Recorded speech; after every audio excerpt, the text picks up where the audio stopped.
인생극장 박감독입니다.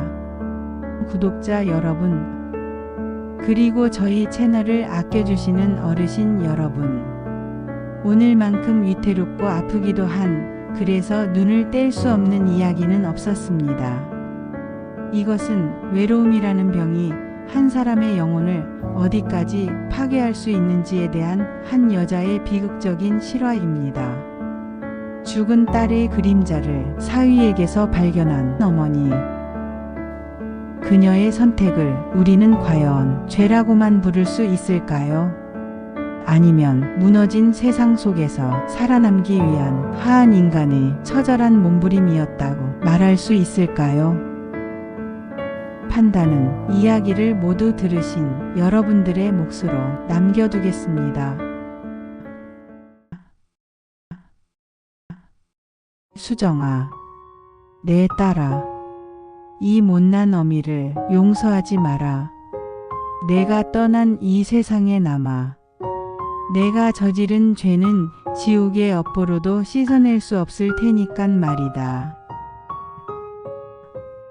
저는 매일 아침 딸의 이영정 사진 앞에서 똑같은 죄를 고백하며 하루를 시작합니다. 사진 속 딸은 27. 가장 아름다웠던 봄날에 멈춰서서 나를 보며 웃고 있는데, 내가 불의의 사고로 내 곁을 떠난 지 꼭 100일이 되던 날, 사위인 박서방은 내가 쓰던 물건들을 정리하겠다며 집으로 찾아왔습니다. 텅 빈 내 방에 들어가 옷가지 하나, 책 한 권을 상자에 담아낼 때마다 녀석의 넓은 등이 아이처럼 떨리고 있었습니다. 그 모습을 참아 볼 수가 없어 저는 조용히 방문을 닫아 주었습니다.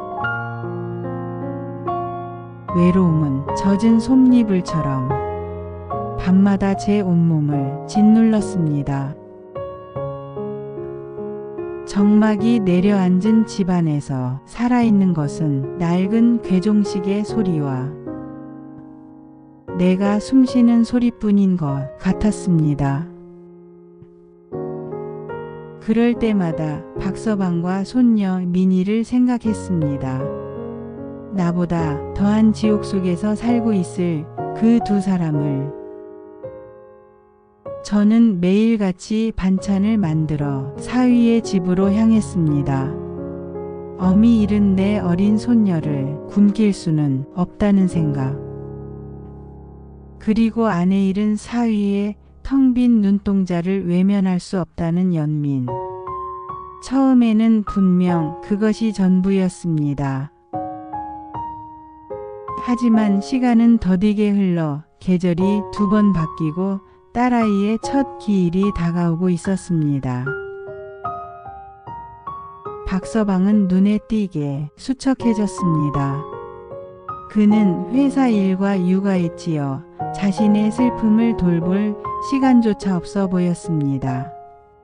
녀석이 밥을 씹어 넘기는 모습을 볼 때면 그의 목 울대에서 죽은 딸이 느껴졌습니다.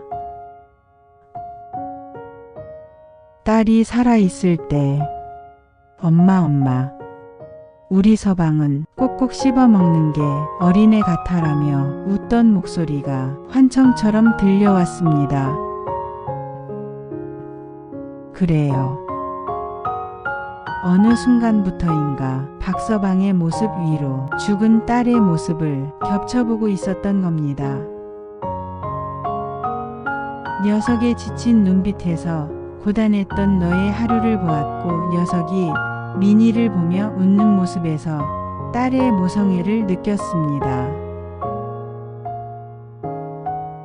그것이 제 비극의 시작이었습니다.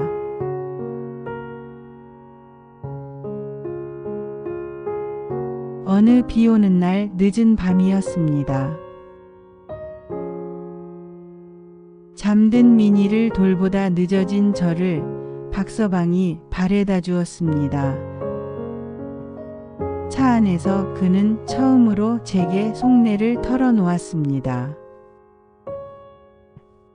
그렇게 허망하게 갈 줄 알았으면 장모님, 제가 수정이한테 잘한 게 하나도 없습니다. 바쁘다는 핑계로 흔한 꽃 한 송이 사준 적이 없어요.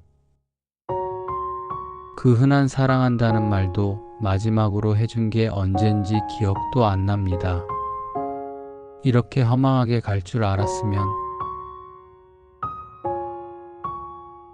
녀석의 목소리가 빗소리에 묻혀 흐느낌으로 변했습니다.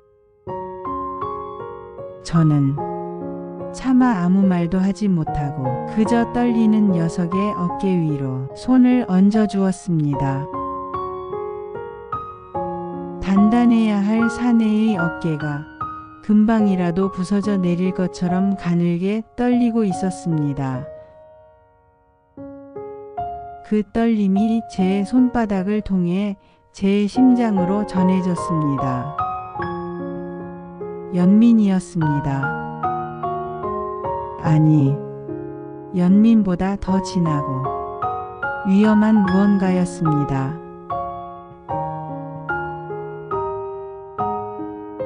그리고 딸의 첫 기일이었습니다. 저와 박서방, 그리고 미니, 세 식구는 딸이 잠든 추모공원에 다녀왔습니다.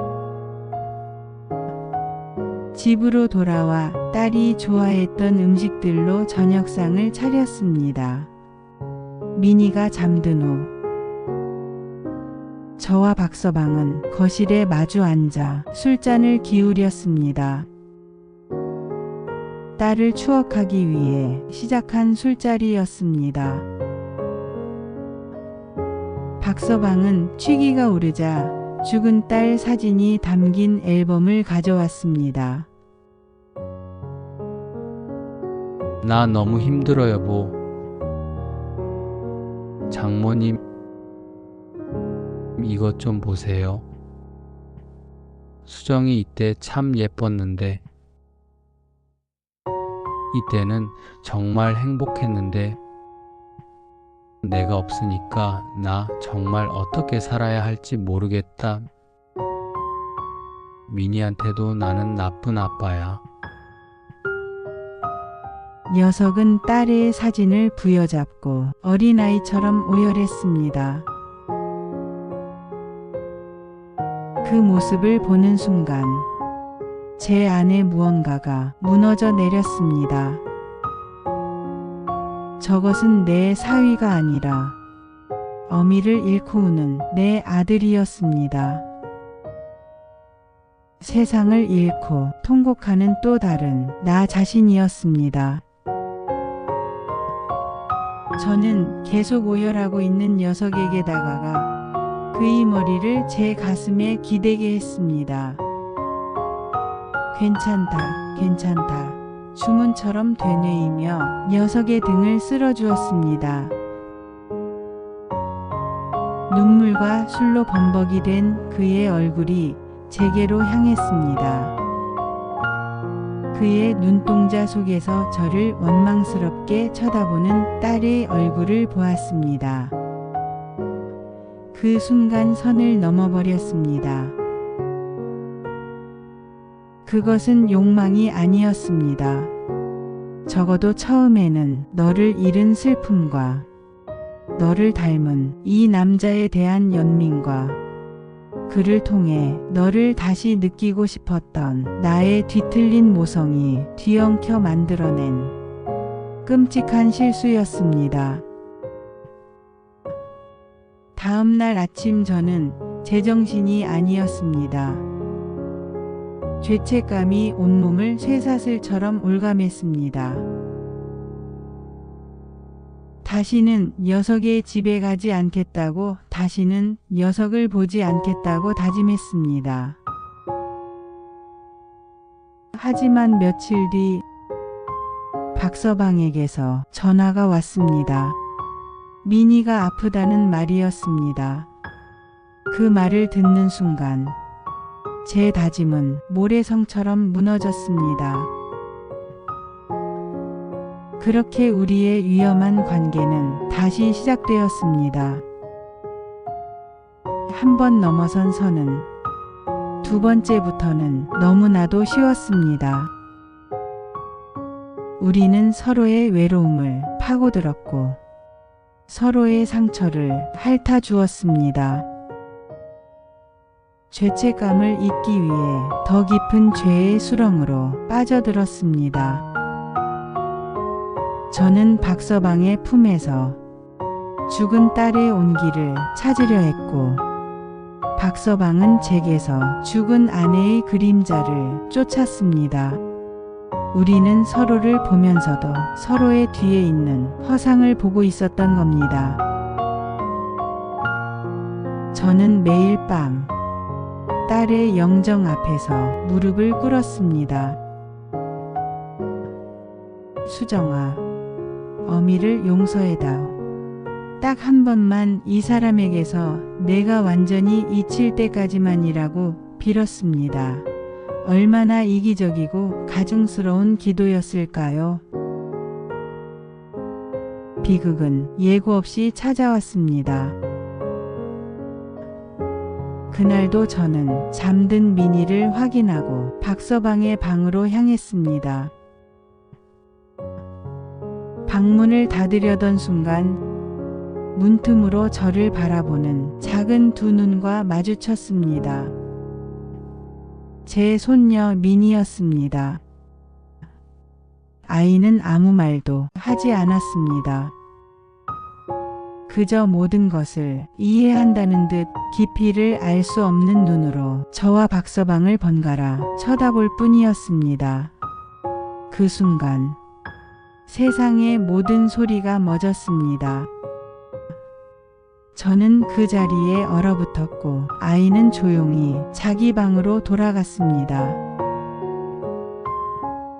아이의 그 침묵이 수만 마디의 비난보다 더 날카롭게 제 심장을 찔렀습니다.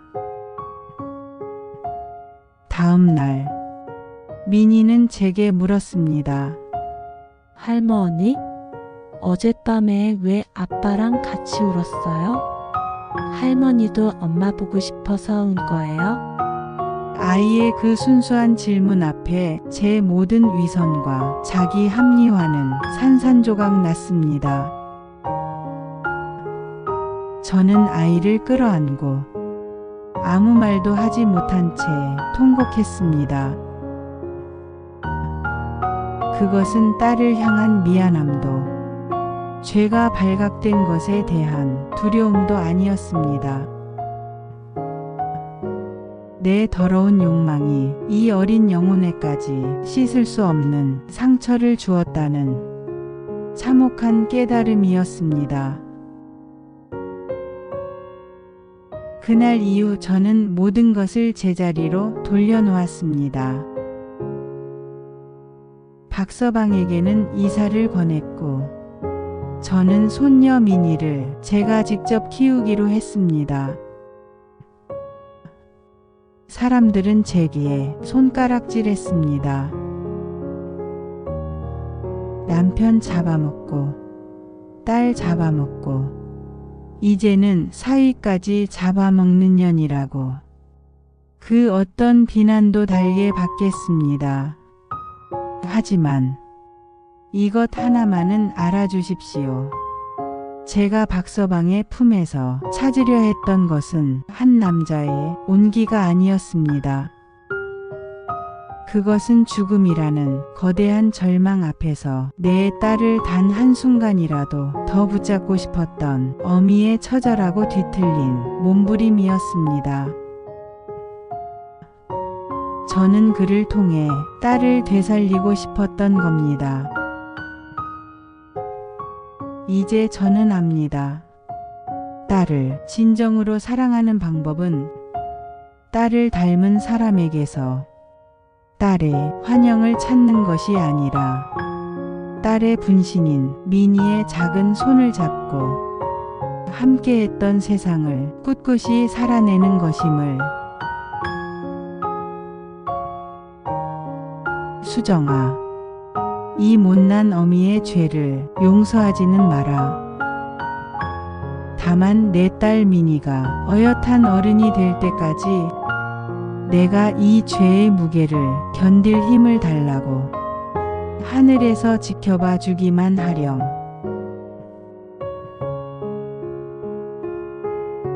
한 여인의 아픈 고백이 구독자 여러분의 마음에는 어떻게 닿았을지 궁금합니다.